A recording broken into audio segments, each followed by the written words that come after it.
All right. All right, so this is gonna be cool. It's gonna be fun.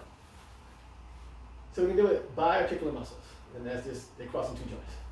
Hamstring, all three of them. Quad one, and then you got the calf that crosses two also. So put your leg up like this first. This is gonna be cool. So put your leg up like that. Now, what we want you to do is same thing on this one here, from here to here. This middle quad muscle, pull towards the center. Do you want me to let the foot do what it does? What you're gonna do, all you're Okay. trying to do is pull the kneecap this way, pull the hip this way. So that's all you want to do. Okay, good. Now, when you do that, hamstrings, pull this way and pull this way. So while I do it. Yeah. Or you can do 1, 2, either way. It's gonna be a cool thing. I'm gonna show you what happens in a minute. Okay, cool. Now put it on. Now go on the ground. Okay. So now you want to run, right? Go ahead and squat on one leg. So squat on one leg, and so now this one here, pull together.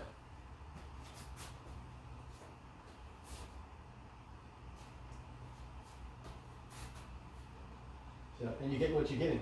You pull it together, because what's going to happen is you get this pulley effect, where it's going to rotate you, because it's pulling this way, but this is pulling this way, can't go. This one's going to pull that way, so the open end loses and will get pulled over. Okay. You know. So then, as that happens, before you get down, so go the other way. Stand on one leg, and now we're going to pull this downward by pulling these two together. So hip downward, Hip. go this way. So yeah, so hip towards knee by pulling the hip and knee, the back of the knee. So you pull this right here towards the hip and the hip towards that. So yeah. Now, when you do that, then go back to the quad. So this one first, quad second.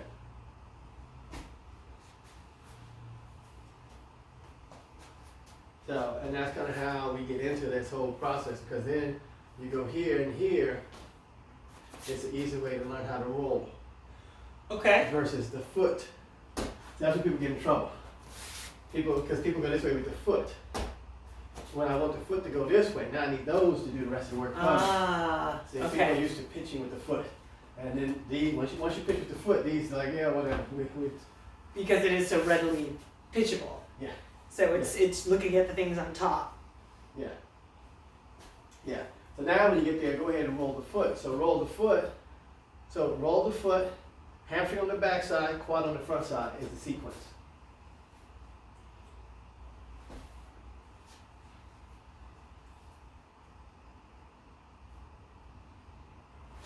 So yeah, now you got a calf muscle to deal with.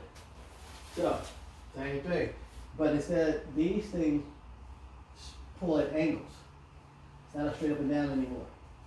So it's this way. Okay. Rotational pattern. So that was that like spiral line. Yeah. That's what we're trying to find. Yeah. All right. So you got Many that on the parts. calf now. Yeah. Many parts. I wonder if in my case, when I'm so lower leg dominant of everything, I almost wonder if I can just go with the calf, what would happen. Yeah. And it's this way? Yeah, yeah. Okay. Yeah.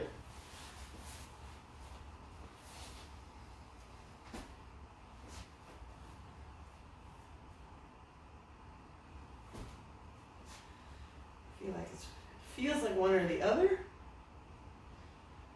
Well, okay, watch this. Try to make it go the other way. You can, but have the foot roll and have that do that, and you'll see the difference. So you're going to spiral the other way. Foot's going to roll, that's still going to spiral. And you see what happens. See what happens? Which way your knee wants to go now? The knee's trying to go. Because the knee's trying to go the opposite. See, because you are what? You spiraling the knee to the outside, so the knee's trying, as the foot rolls, the knee wants to, it's going to buckle on you. Right. And that's the knee that likes to go out anyway, so. So yeah. So but see how that, see, you can tell, like I say, this and then it's going to win. And so then you end up going this way versus we really want to go that way. Even if it buckles inside, keep going that way. And I think what's important is not forgetting the hamstring component, like you said, the 1, 2, 3. Yeah. Because once I do that, my knee, the very least, wants to track. Right. It wants to track straight Right. instead of having to fight. Because if I was just to drop, like Yeah. it wants to go out. Right.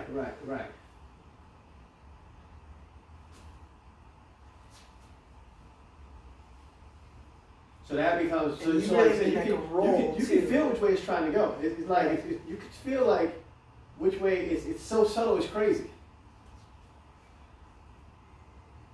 Ooh, too much there.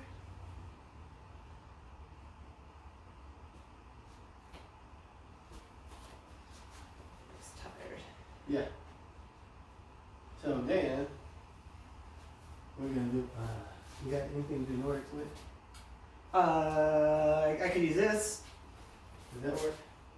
I mean, I can't wrap my heel No, around I'll it. hold it. Okay. I'll hold it. You hold me first. You hold me Alright. first. So now this becomes the thing. People normally do Nordics, they only use one half of the biarticular. See what I'm saying? They go distal, proximal, proximal, distal. They get out here and they try to pull themselves back. Mm. So you're basically pulling one way. Versus if you pull from the center, see, you get control. Mm. See what I'm saying? Mhm. If you pull back to the center, now you have control. If you go out here, that's why people are doing crazy things. Because you're Right, pulling the from one hips are end, big. and Right. the one end can't sustain it. Right, It's too far. So then pull from the center, and then all of a sudden, you can hold. Right, which is Come on back. everybody's wants to break. Yeah. They always want to hinge. Right, because the one end is too far away, it can't hold it. So here, you work on pulling towards the center.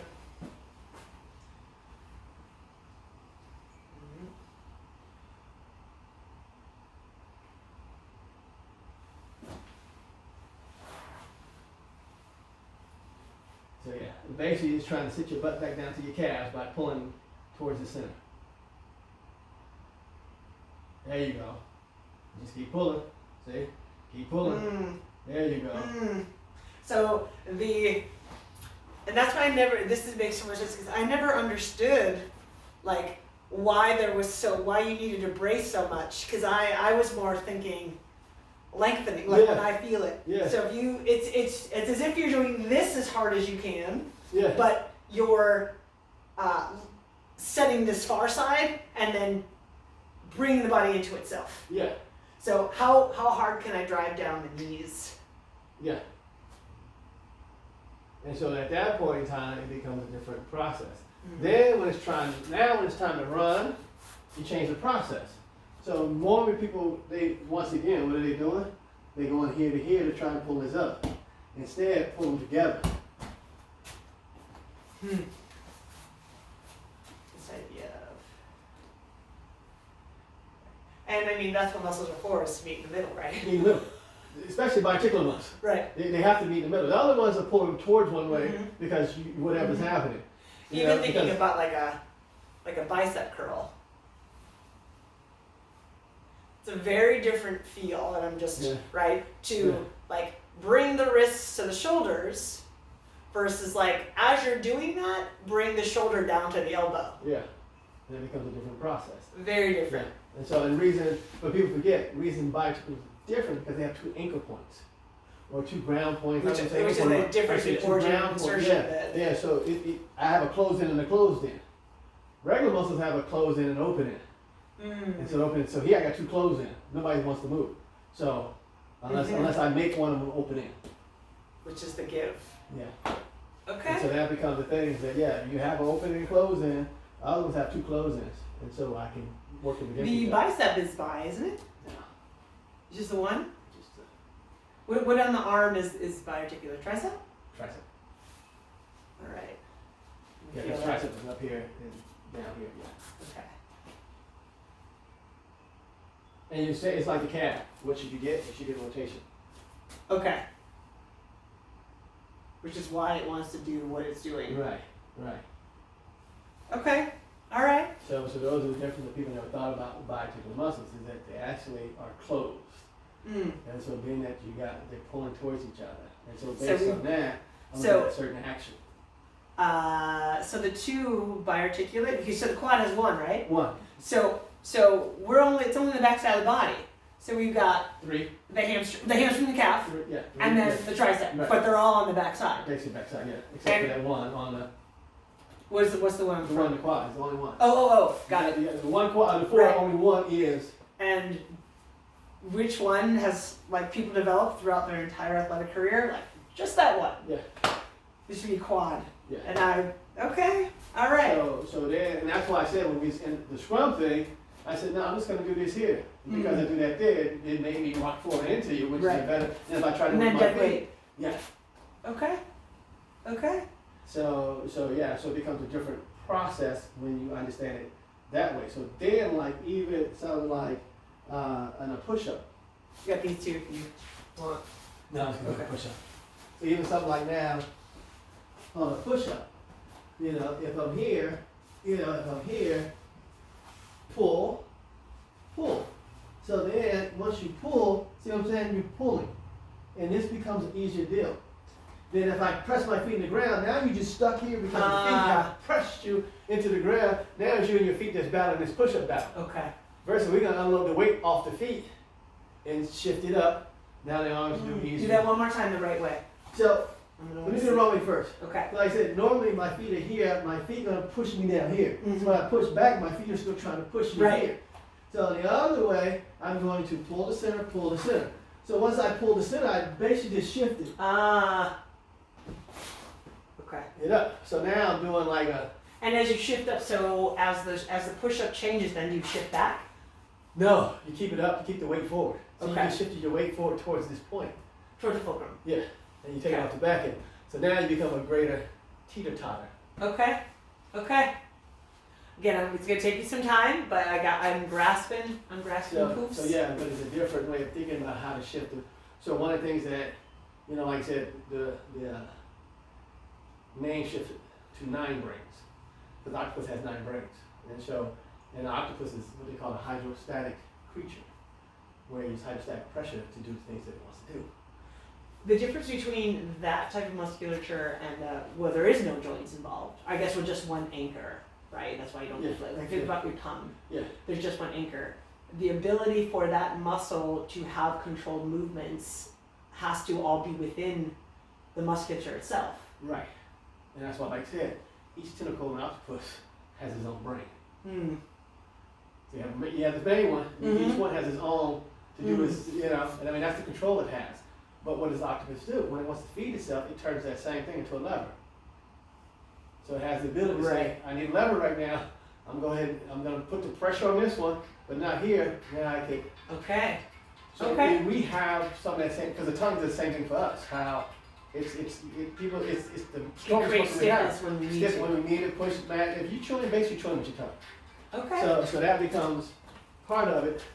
Now the other part too is, so you start looking at, okay, so you go, okay, what muscles in the body don't have a bone?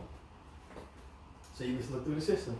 And you go, who doesn't have a bone to wrap around, wrap between it, So you go, QLs. Attach here, attach there, in between there's no bone. Okay.